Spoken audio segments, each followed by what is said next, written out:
Hi, I'm at Chanticleer today and in their cutting flower garden behind me. It is gorgeous and I took lots of close-up photos of flowers, so let me show you what I found.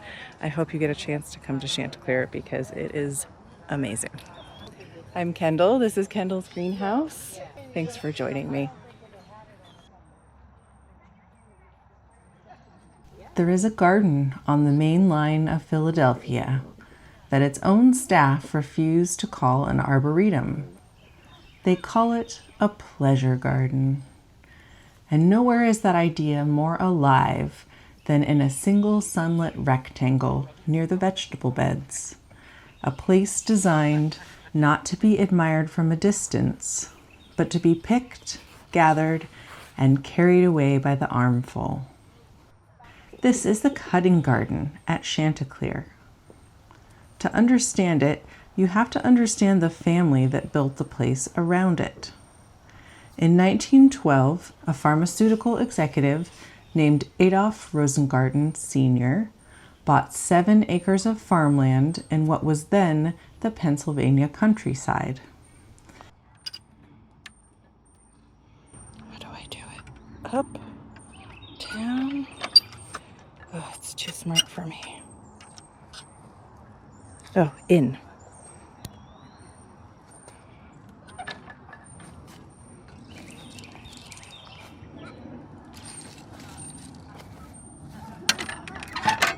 Nope, missed it. There we go. His family firm, Rosengarten and Sons, had been making medicines in Philadelphia since the 1820s. And in 1927, it would merge into a company you've almost certainly heard of, Merck.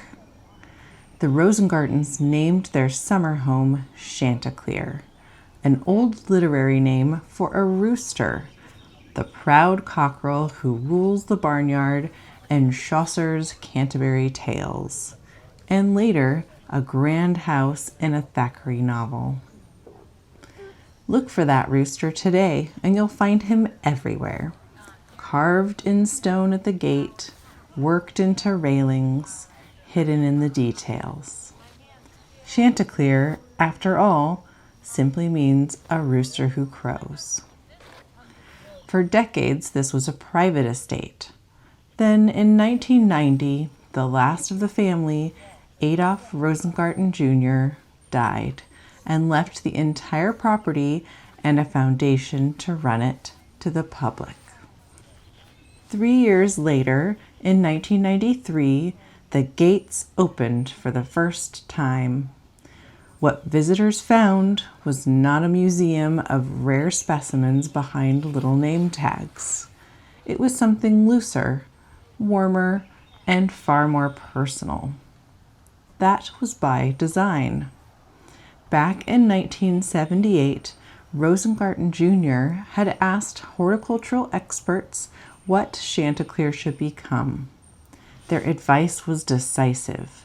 Make it a pleasure garden, not an arboretum. Prize beauty over cataloging. Let it feel like a home you could actually live in. Today, the property spans roughly 48 acres, tended by a small team of horticulturalists. And here is the detail that makes Chanticleer unlike almost any garden in America. Each gardener is given creative ownership of their own area. They don't just maintain it, they design it. They plant it, and in many cases, they build it, because the staff here are also woodworkers, metalworkers, and stone carvers.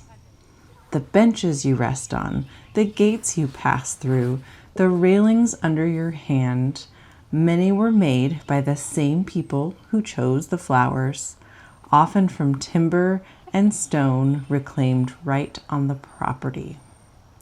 Which brings us back to the cutting garden. A traditional cutting garden is a working garden. It exists to grow flowers for the vase, blooms raised specifically to be harvested so that the rest of the landscape is never stripped bare. At Chanticleer, this space sits near the vegetable garden in a cottage garden spirit, abundant, informal, and a little wild at the edges. Clematis and annual vines scramble up supports. Rows of flowers are grown for color, for scent, and for the simple pleasure of being gathered. It is horticulture with its sleeves rolled up. But watch how Chanticleer's design philosophy plays out even here, in the most utilitarian corner of the garden. Notice how plants are allowed to weave into one another instead of standing in isolation. Notice how forms repeat. The vertical spire of an obelisk echoed in a tall flower spike. A rounded allium answered by another round shape across the bed. Self-sown seedlings are welcomed rather than pulled. Seed heads are left standing when they catch the light. Nothing is over-tidied, and the result breathes. And that hints at the deeper secret of this place. Chanticleer is built for sequential discovery. Paths curve deliberately out of sight so that you never see the whole garden at once. You move through a series of outdoor rooms, the arid gravel garden, the shaded Asian woods, the stone-walled ruin garden built where a family house once stood, each with its own mood, each revealed only as you arrive.